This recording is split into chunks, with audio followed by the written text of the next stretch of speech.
Atalanta nil, Arsenal nil. Game week 1 is done of the Champions League. At least we didn't lose, which is basically what I was hoping for in this first game of this new Champions League format, league, whatever you want to call it. But we didn't lose. But you know what? Let's get into the game. Let me analyze it the way I watched it, the way I saw everything sort of pan out, right? So basically, overall, I think it was a good game. It could have gone either way. Let's be honest about it. We rode our luck at times, in my opinion, because part of the first 10, 15 minutes when we came out, we came out as if like, yes, we really wanted to play. We came out on the front foot. We hit Atalanta. Unfortunately, we didn't really create enough chances, in my opinion. There wasn't enough clear-cut chances to actually make their goalkeeper work. But it did look like we were playing well. We held the ball well. We passed it around well. But unfortunately, we couldn't make any clear-cut chances. I mean, there wasn't a chance earlier in the game. Martinelli had a chance to get a shot off, but unfortunately, he went over the bar, basically went to Rose Ed. I'll get on to Martinelli in a bit. But if you think about it, after the first 15 minutes, Atalanta pretty much came back into the game. They seemed like they got their rhythm going. They started moving the ball around, started passing around, and it just seemed like Arsenal retreated a little bit. It's like we ran out of energy quite early on, which brings me to my concern in regards to this team. When you think about it, we played Spurs over the weekend, which was physically and mentally draining. Now we played Atalanta on a Thursday night, and now we're going to be playing Manchester City on a Sunday afternoon. These players looked tired. They looked like they were on the last leg towards the end of the game. And this is one of the reasons why in my predicted starting lineup, I was saying, I mean, don't get me wrong, I'm not the coach, I'm not the manager, but it would have just been refreshing and good to see some of the academy players probably playing this game, or just to see some changes, give some players some rest. In my predicted starting lineup, I actually opted for Partey to get rested, Saka to get rested. I think I said, I reckon Jorginho should have played in that number 6. Then it would have been Trossard, Rice, and then you got Havertz, I believe. No, Havertz, Jesus, and Sterling. That's basically what I went for.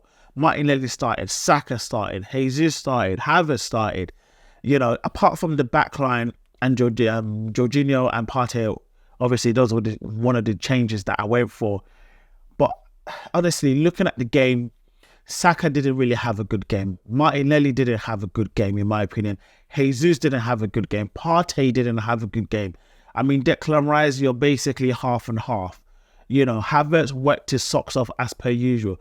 The 2 centre-back had a fantastic game as per usual. The 2 full-backs, in my opinion, they were literally like this for me. And I just feel like we are missing something, and it's very obvious.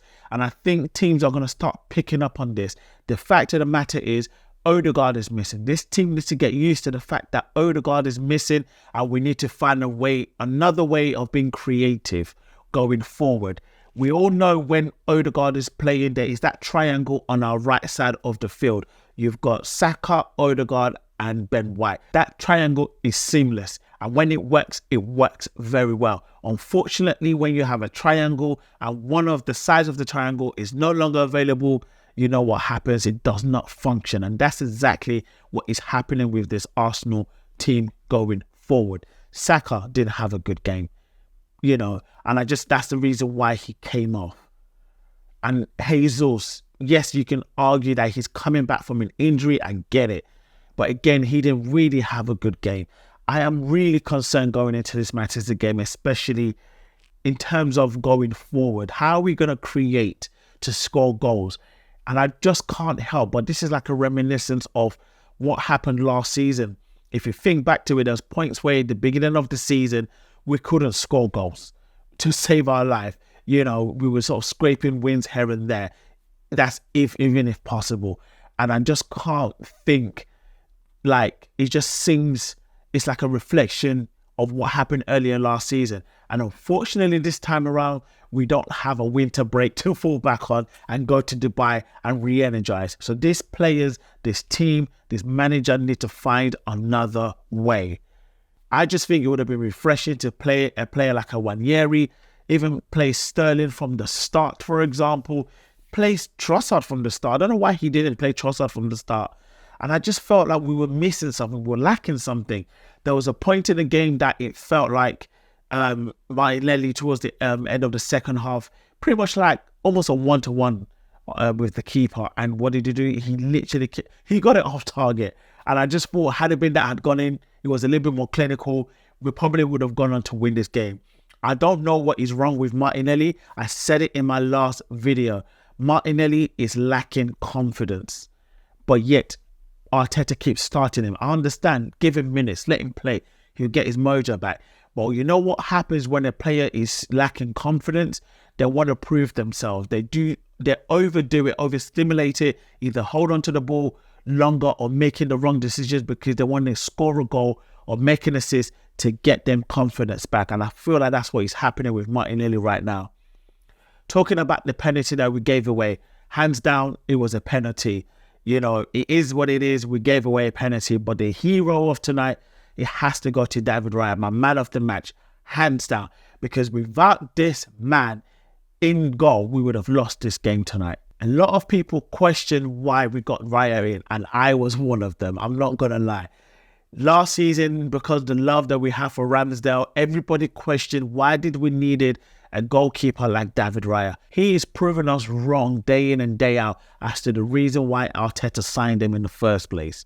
And you know what? I put my hands up. I'm sorry, David Raya. You are basically the heart of this team. You are world class and you keep saving us. Without David Raya's save tonight, I'm telling you this, we would have lost this game and we would have gone into the Man City on a loss, bad mood and so forth. But you know what? I said it in my last video. All we have to do is go into this game and don't lose. So, am I happy we didn't win? Of course not. Am I happy we didn't lose? Of course I am. So, I'll take a draw considering how the game panned out. Because any other day, without that solid defense that we had at the back, Atalanta potentially could and would have won that game. And that's just the way I saw it. Let me know what you guys think in regards to your analysis and your reactions to this game. I think we got lucky, but I'll take the draw back to the Emirates. And obviously our next Champions League game is against PSG and we are playing at home. So that's going to be another tough one. But you know what? I think hopefully we'll be a little bit more prepared for that game. But let me know what you guys think in the comments below in regards to how you watched this game, how you saw it pan out. What are your concerns going into the Manchester City game? I'll be doing my match preview for the Man City game that will be coming up before the weekend. So if you're new around here, please consider hitting that like, share, and most importantly, don't forget to hit that subscribe button. It goes a long way in helping me out growing this channel. But until the next time, I'll see you guys in the next video. Have a good one, Gooners.